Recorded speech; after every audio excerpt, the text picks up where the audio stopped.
Okay, this is gonna be butternut squash and pumpkin ravioli with a sage butter sauce.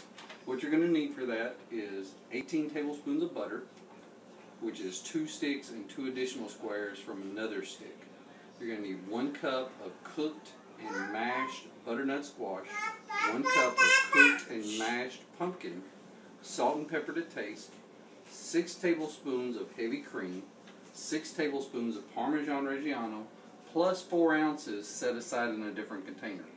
You're going to need cinnamon and nutmeg to taste, 18 fresh sage leaves, preferably, if you would, go ahead and ribbon cut them, 2 tablespoons of parsley finely chopped, and 1 to 1.5 cups of diced Granny Smith apples. And the reason why you're going to want the Granny Smith apples is because everything else in this is going to be sweet, so that the Granny Smith apples are going to cut it a little bit with the tartness. So as you can see, we've already got everything set up right here. I've already got the pumpkin and the butternut squash already done. And what you're going to do with that is you're just going to bake it off in the oven until it's really nice and soft. And then you're going to put a little bit of, you'll put 2 tablespoons of butter into the skillet. You're going to put in your butternut squash and your pumpkin into the skillet with the butter. Once you cook that, you're going to cook it for about 2 to 3 minutes on medium heat till it gets a little bit dry looking. Then you're going to add in the heavy whipping cream. You're going to mix that up and let it cook for about another 2 to 3 minutes. When you pull that off, what you're going to do is you're going to add in your salt, your pepper. You're going to add in 3 to 4 tablespoons of cheese, and you're going to add in cinnamon and nutmeg to taste. So pull that all off, pop that into the refrigerator, let it all cool down, and this is what you're going to end up with. As you can see, we've already prepped this up. It tastes really, really good. You can taste of it and everything before you put it in the refrigerator to make sure that it's to your likings. But what we're going to do is to make the ravioli, bring that over here just a little bit closer. You see, we've got these little squares right here, and this is from a pie shell that we got out of Walmart. It's just a regular pie crust that's already pre-rolled up. You can get these in your in the deli section. We just cut the edges off of the whole pie shell. We ended up with 6 squares per shell. So what we're going to do is we're going to stuff these raviolis just like this right here.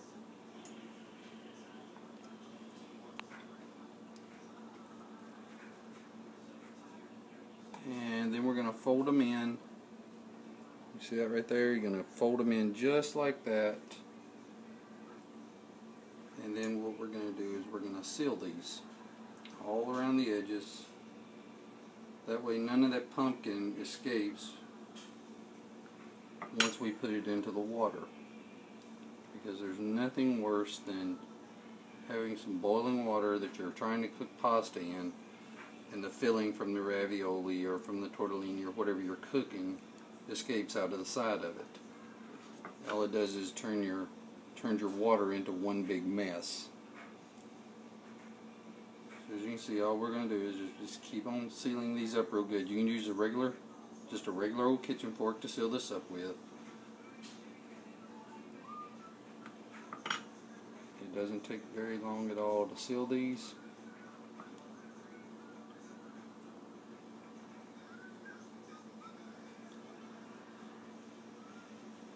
And then just because I'm a little bit anal retentive and I like things to look just a little bit neater, we're going to cut some of those off. I'm not going to cut very much off, just enough to kind of square it up and make it look nice around the edges. Give it kind of a uniform look.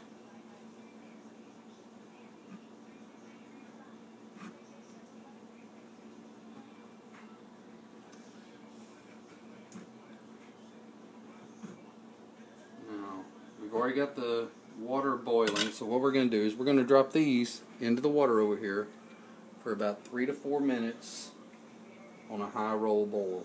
Okay? That one didn't get quite sealed up good enough, so we're going to just reseal this one.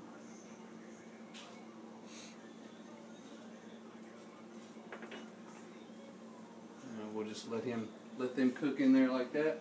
Now we're going to go ahead over here and we're going to start our sage Parmesan sauce. We got, what you're going to need for the sauce is the 16 tablespoons of butter that you have left.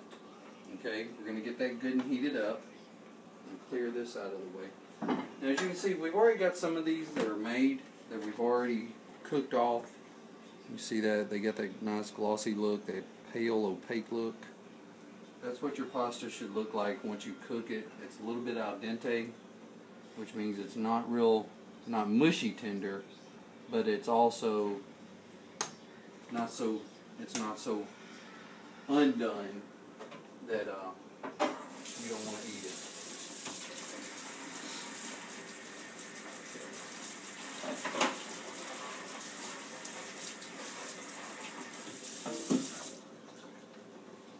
So as we've got this butter is melting in our pan. To this, we're going to add in, this is the Granny Smith apple that we've already got chopped up. Okay, we're going to just add that right on in.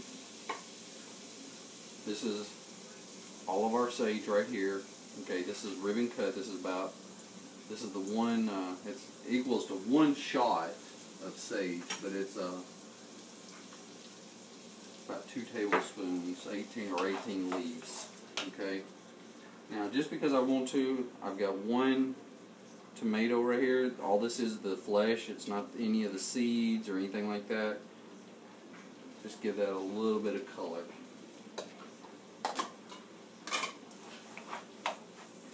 Okay, cook that up.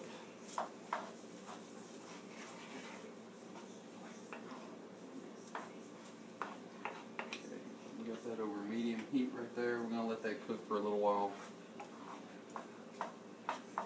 Now this right here is going to cook till it starts to turn into a nice caramel brownish color. You're going to notice it is going to get a,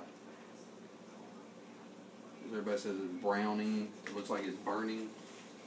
It's going to get, as it cooks, it's going to go ahead and get that brown color, and that's what we want. We're going to add just a little bit of salt and pepper in there. Not much. We don't want to overpower it too much, but we want to get a little bit in there.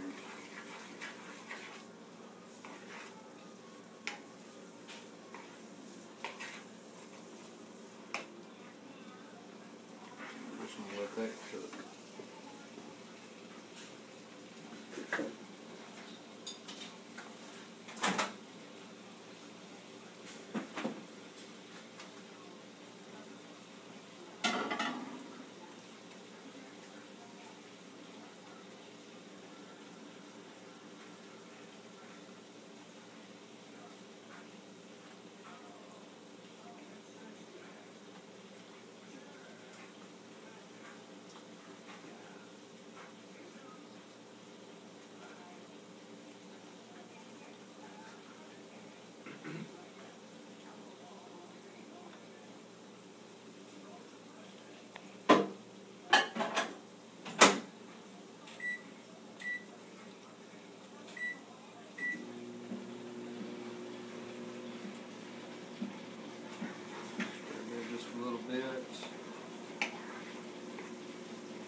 Pasta's almost done.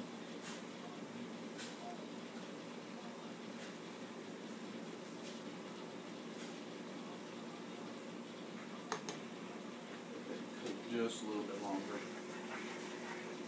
This is starting to get a nice brown color to it.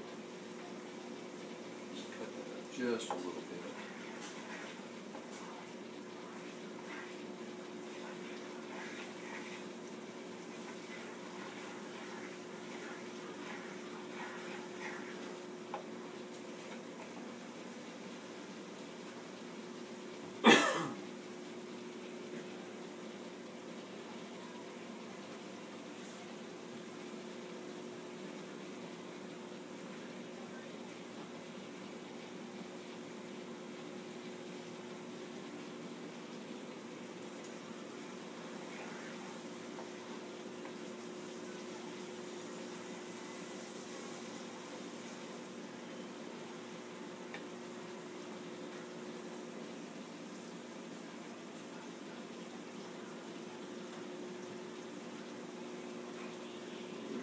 take these out of the water. Okay, so you got that out. Dente look right there.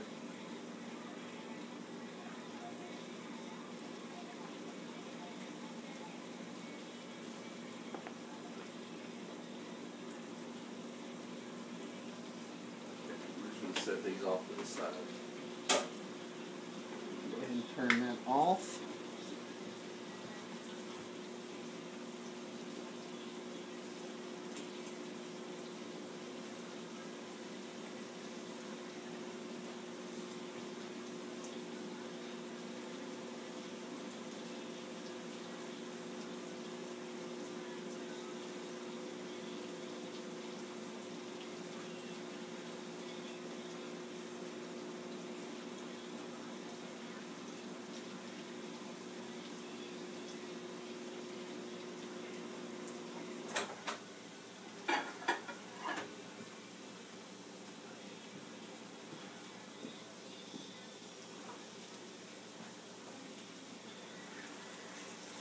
This is browning up really nicely right now.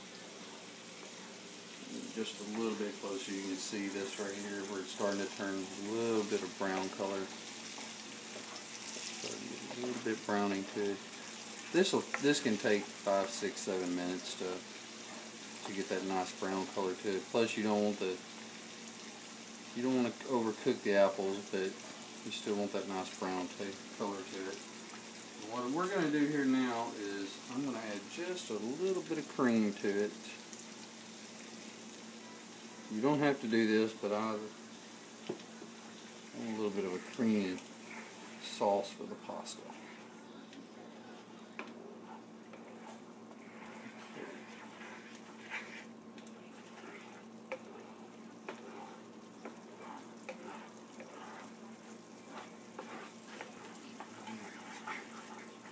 You can see that's thickening up right there because of that heavy cream.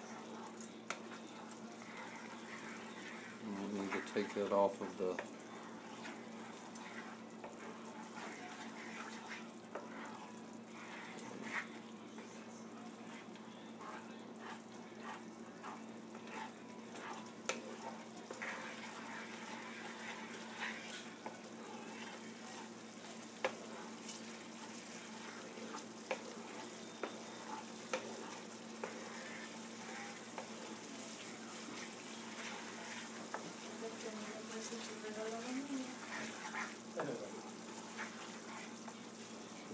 we can add a little bit more cream. What I'm just going to do is just a little bit of cream.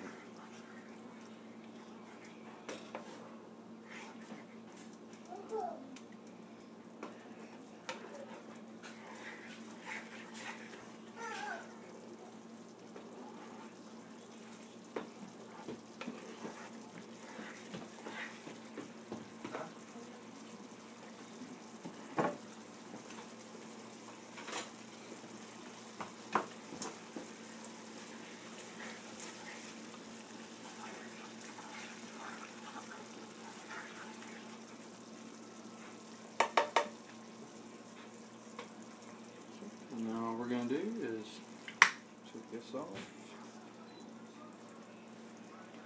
Put some over the pasta that we've already got sitting here. A